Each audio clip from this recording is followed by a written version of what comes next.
नमस्कार दोस्तों, मैं विनय शर्मा स्वागत करता हूं आपके अपने YouTube चैनल ई पाठशाला पर। और आज की इस वीडियो में हम चर्चा करेंगे भारतीय मध्यकालीन इतिहास के एक महत्वपूर्ण टॉपिक मोहम्मद गौरी के बारे में और जानेंगे उससे जुड़े हुए सारे के सारे इम्पोर्टेंट क्वेश्चंस, फैक्ट्स जो कि आने वाले एग्जाम्स के लिए काफ़ी इम्पोर्टेंट हो सकते हैं। तो मोहम्मद गौरी जिसने शासन किया था 1175 ईस्वी से लेकर 1206 ईस्वी तक, और कौन था, कहाँ से आया था, इसके बारे में हम चर्चा करेंगे इस वीडियो में।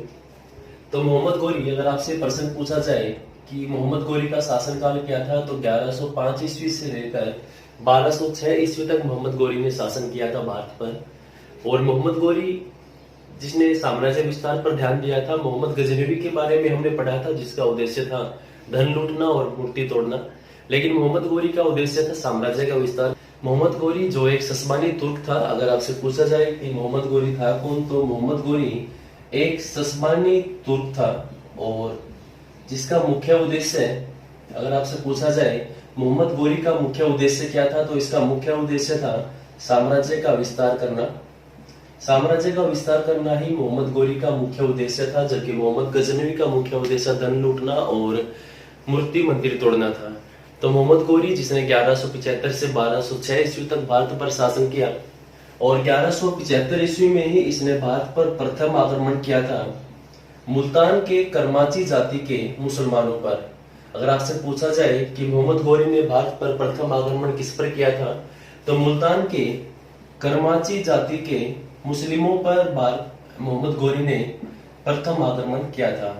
करमाची जाति के मुस्लिमों पर प्रथम आक्रमण किया गया था मोहम्मद गौरी के द्वारा सन 1175 ईस्वी में। इसके ठीक 3 साल बाद 1178 ईस्वी में मोहम्मद गौरी ने आक्रमण किया था गुजरात के चालुक्य वंश के राजा मूलराज द्वितीय पर। 1178 ईस्वी में मूलराज द्वितीय पर इसने आक्रमण किया था, जो कि गुजरात से था। और अगर इसके वंश का नाम पूछा जाए तो चालुक्य वंश से संबंध रखता था मूलराज द्वितीय। और 1178 ईस्वी में ही मूलराज द्वितीय और मोहम्मद गौरी के बीच युद्ध हुआ था, जो कि राजस्थान माउंट आबू में हुआ था। और मोहम्मद गौरी इस युद्ध में हार गया था और मूलराज द्वितीय के इस युद्ध में जीत हुई थी। तो मोहम्मद गौरी को वैसे पढ़ा जाता है कि पृथ्वीराज चौहान के साथ जब इसका युद्ध हुआ था तो ये युद्ध हारा था। लेकिन सर्वप्रथम अगर आपसे पूछा जाए कि पहली बार किसके हाथों पराजित हुआ था मोहम्मद गौरी, तो मूलराज द्वितीय के द्वारा पराजित हुआ था। 1178 में जो इनका युद्ध हुआ था माउंट आबू में हुआ था, राजस्थान में। अगर आपसे पूछा जाए कि किस स्थान पर मोहम्मद गौरी और मूलराज द्वितीय के बीच युद्ध हुआ था, तो माउंट आबू राजस्थान में हुआ था युद्ध इनका। इसके ठीक 1 साल बाद 1169 ईस्वी में मोहम्मद गौरी ने अधिकार कर लिया सिंध और कश्मीर पर।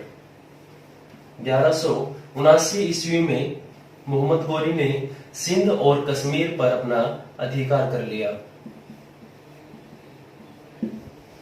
तो 1178 में इनके युद्ध हुआ था माउंट आबू में मोहम्मद गौरी और मूलराज द्वितीय के बीच, और 1179 में इसने अधिकार कर लिया सिंध और कश्मीर पर।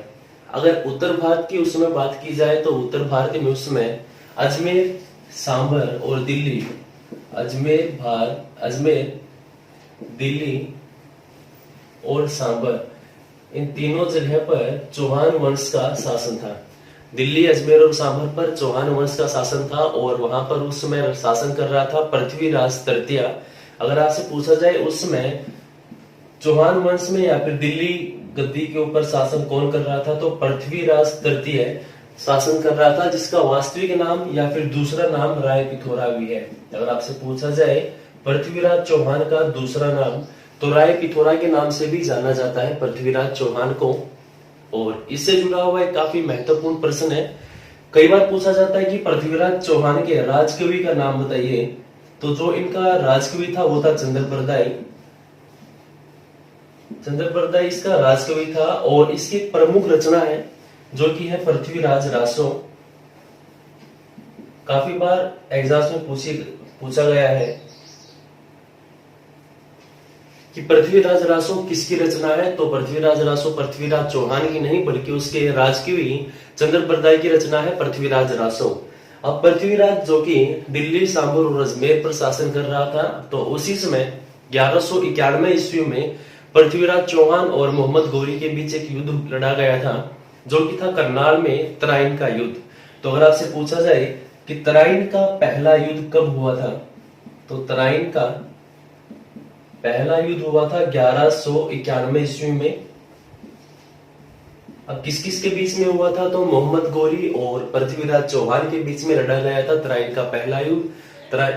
तराइन जो कि करनाल में है, हरियाणा में, और इसमें पृथ्वीराज की जीत हुई थी और मोहम्मद गोरी की हार हुई थी। पृथ्वीराज की जीत हुई थी और मोहम्मद गोरी की हार हुई थी। ठीक इसके एक साल बाद दोबारा युद्ध होता है इन दोनों के बीच में सन 1192 ईस्वी में, और वो कहलाता है तराइन का दूसरा युद्ध।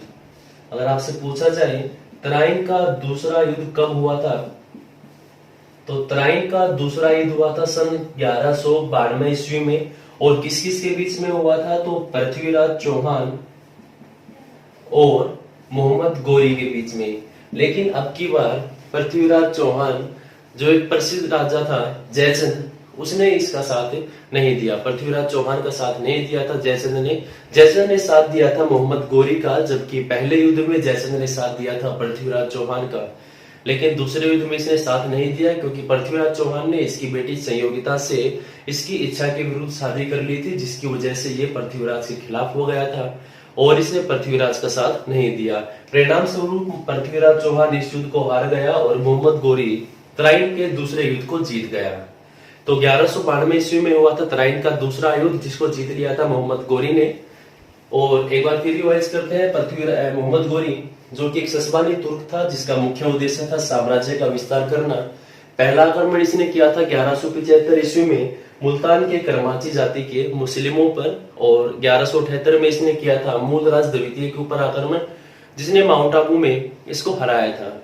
और पहली बार मूलराज द्वितीय ने ही पृथ्वीराज मोहम्मद गोरी को हराया था माउंट आबू में। ठीक एक साल बाद इसने सिंध और कश्मीर पर अपना अधिकार कर लिया मोहम्मद गोरी ने।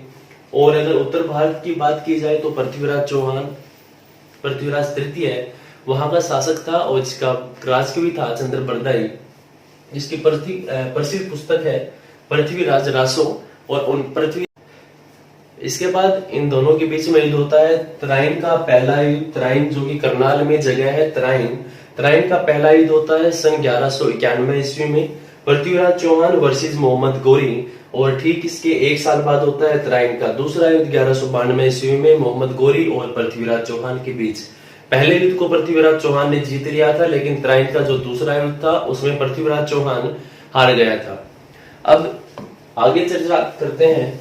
तो 1192 ईस्वी के बाद मुस्लिम शासन की स्थापना हुई थी। 1192 के बाद में ही माना जाता है कि मुस्लिम शासन की स्थापना हुई थी, और राजधानी मोहम्मद गोरी ने बनाया था दिल्ली को। तो 1192 के बाद क्या प्रभाव हुआ, तो 1192 में ही मुस्लिम शासन की स्थापना हुई। 1192 में ही मुस्लिम शासन की स्थापना हुई, और मोहम्मद गोरी ने अपनी राजधानी अगर पूछ ली जाए कि राजधानी किसे बनाया था, तो राजधानी बनाया था इसने दिल्ली को। मोहम्मद गोरी ने राजधानी बनाया था दिल्ली को। 1192 में मुस्लिम शासन की स्थापना हुई। 1192 में ही इनके साथ एक संत आए थे, ख्वाजा मोइनुद्दीन चिश्ती। अगर आपसे पूछा जाए ख्वाजा मोइनुद्दीन चिश्ती किसके शासनकाल में आए थे, तो मोहम्मद गोरी के शासनकाल में आए थे। ख्वाजा मोइनुद्दीन चिश्ती, जिसने अजमेर में अपनी कुटिया बनाई और सूफी मत की स्थापना की। ख्वाजा मोइनुद्दीन चिश्ती, जिसकी दरगाह ही आज अजमेर शरीफ कहलाती है। अगर आपसे पूछा जाए ख्वाजा मोइनुद्दीन चिश्ती किसके शासनकाल में आए, तो मोहम्मद गोरी के शासनकाल में, और अजमेर में ही इसने कुटिया की स्थापना की थी, जो कि अजमेर शरीफ कहलाती है। इसकी दरगाह ही अजमेर शरीफ कहलाती है। इसके बाद अगर बात करें तो सन 1194 ईस्वी में 1194 में एक युद्ध और होता है, चंदावर का युद्ध। अगर आपसे पूछा जाए चंदावर का युद्ध कब हुआ था, तो 1194 ईस्वी में हुआ था। और किस किस के बीच में हुआ था, तो जयचंद और मोहम्मद गोरी के बीच में। ये वही जयचंद है जिसने पृथ्वीराज चौहान का साथ न देकर मोहम्मद गोरी का साथ दिया था तराइन के दूसरे युद्ध में, और मोहम्मद गोरी जीत गया था। लेकिन 1194 में जब चंदावर का युद्ध हुआ तो जयचंद की इसमें हार हुई, और मोहम्मद गोरी जीत गया था इस युद्ध को। तो 1194 में चंदावर का युद्ध हुआ था मोहम्मद गौरी वर्सेस जयचंद, और इसमें हार हुई थी जयचंद की। 1194 में जो चंदावर का युद्ध हुआ, इसमें इस युद्ध को जीतने में इसकी मुख्य भूमिका निभाई थी कुतुबुद्दीन ऐबक ने। कुतुबुद्दीन ऐबक। अगर आपसे पूछा जाए कि चंदावर के युद्ध को जीतने में मुख्य भूमिका किसकी रही, तो कुतुबुद्दीन ऐबक ने मुख्य भूमिका निभाई थी चंदावर के युद्ध को जीतने में। कुतुबुद्दीन ऐबक, जो कि मोहम्मद गौरी का गुलाम और दामाद था, इसने इसका साथ दिया और इस युद्ध को जीतने में अपना योगदान दिया। इसके साथ ही अगर हम जानेंगे तो मोहम्मद गौरी अपने साथ 4 व्यक्तियों को लेकर आया था। एक यल्दोज कुबाजा, तीसरा था कुतुबुद्दीन ऐबक जिसने आगे चलकर गुलाम वंश की स्थापना की, और एक था बख्तियार खिलजी। इन 4 व्यक्तियों को मोहम्मद गौरी अपने साथ लेकर आया था। यल्दोज कुबाजा, कुतुबुद्दीन ऐबक और बख्तियार खिलजी। बख्तियार खिलजी वही इंसान है जिसने 1204-5 में नालंदा विश्वविद्यालय को नष्ट किया था। बख्तियार खिलजी ने ही नालंदा विश्वविद्यालय को नष्ट किया था 1204 और 5 ईस्वी में। अगर आपसे पूछा जाए नालंदा विश्वविद्यालय की स्थापना किसने की थी, तो याद रखेंगे 413 ईस्वी में कुमारगुप्त ने ही नालंदा विश्वविद्यालय की स्थापना की। 413 ईस्वी में कुमारगुप्त ने नालंदा विश्वविद्यालय की स्थापना की। अगर पूछा जाए नालंदा विश्वविद्यालय की स्थापना कब हुई, तो 413 ईस्वी में कुमारगुप्त के द्वारा की गई थी नालंदा विश्वविद्यालय की स्थापना। अब इसके साथ ही 1206 ईस्वी में मोहम्मद गौरी की हत्या हो जाती है। अगर आपसे पूछा जाए मोहम्मद गौरी की हत्या कब हुई, तो 1206 ईस्वी में मोहम्मद गौरी की मृत्यु हुई, और इसकी मृत्यु के साथ ही यल्दोज ने गजनी का साम्राज्य संभाल लिया। इसके साथ ही कुबाजा ने कंधार का साम्राज्य, और कुतुबुद्दीन ऐबक ने एक नए वंश की स्थापना की, नए वंश की नींव रखी, जिसको कहा जाता है गुलाम वंश। और अगली वीडियो में हम पढ़ेंगे कुतुबुद्दीन ऐबक के बारे में और गुलाम वंश के संस्थापक के बारे में। उम्मीद करता हूँ वीडियो आपको अच्छी लगी होगी। अगर वीडियो